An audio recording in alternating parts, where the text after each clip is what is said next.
Welcome to The Explainer. Tonight, we're jumping right into a pretty dramatic story. We're unpacking the moments a formal dinner in Washington, D.C. spiraled into an assassination attempt on the President of the United States. So, picture this. The setting is a high-security dinner, literally just steps from the White House.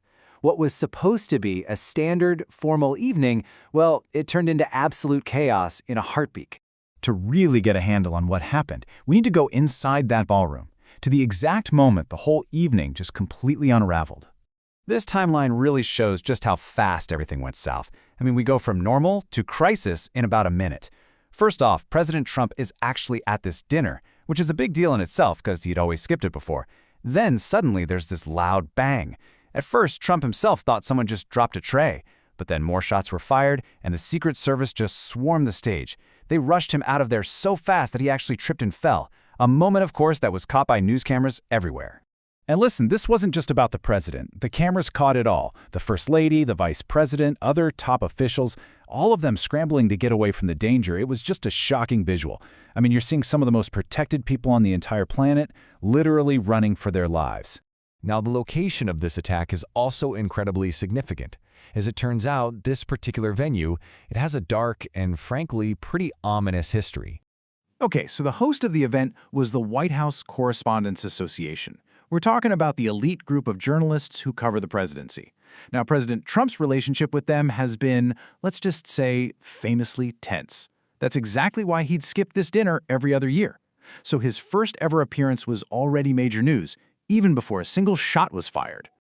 This quote right here really hints at the hotel's grim past. See, the event was at the Washington Hilton, which a lot of people call the Reagan Hilton. And there's a reason for that. It's the exact same spot where President Ronald Reagan was shot back in 1981. So yeah, this building has already been the scene of one presidential assassination attempt. Chilling. So the big question is, who was the person behind all this chaos? The answer, well, it might not be what you expect. The alleged attacker is 31-year-old Cole Allen, and he really doesn't fit any simple profile. He's a mechanical engineer and a teacher. He graduated from Caltech. We're talking one of the most prestigious universities in the entire country. And get this, his own students described him as quiet, brilliant, and really knowledgeable. His plan was disturbingly clever. He basically found a security loophole. By booking a room in the hotel, he was treated like a regular guest, not someone trying to get into the event. And that's how he got inside, heavily armed. He had multiple large knives strapped to his body and a large caliber firearm. He then just ran from his room down towards the basement ballroom, firing as he went.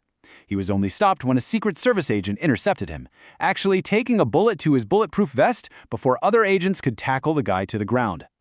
So in the middle of all this, right after this life-threatening event, President Trump's response was incredibly swift and very, very public.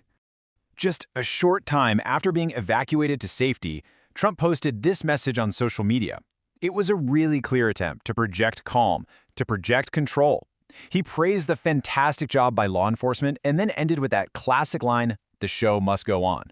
And this is pretty incredible. Just 30 minutes after the attack, he was on camera at the White House. He was still in the same tuxedo from dinner, already reassuring the country and the world that he, the First Lady, and his cabinet were all safe. So why? Why did this happen? Right now, investigators are really focused on two main theories. Okay, so on one hand, you've got the foreign plot angle.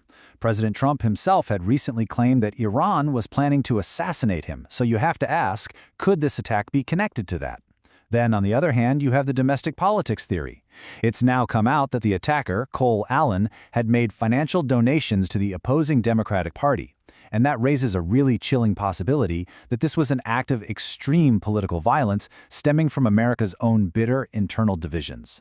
As of right now, the attacker's ultimate goal is still a mystery. The FBI has launched a full-scale investigation, and part of that involves creating a detailed psychological profile of him to try and understand what on earth could have driven him to do something like this. This whole event just leaves you with a critical question. Even with the best security on the entire planet, a single person got terrifyingly close to the president. It really makes you wonder, what other vulnerabilities are out there? Not just in our security, but maybe more importantly in the political climate that could fuel an attack like this.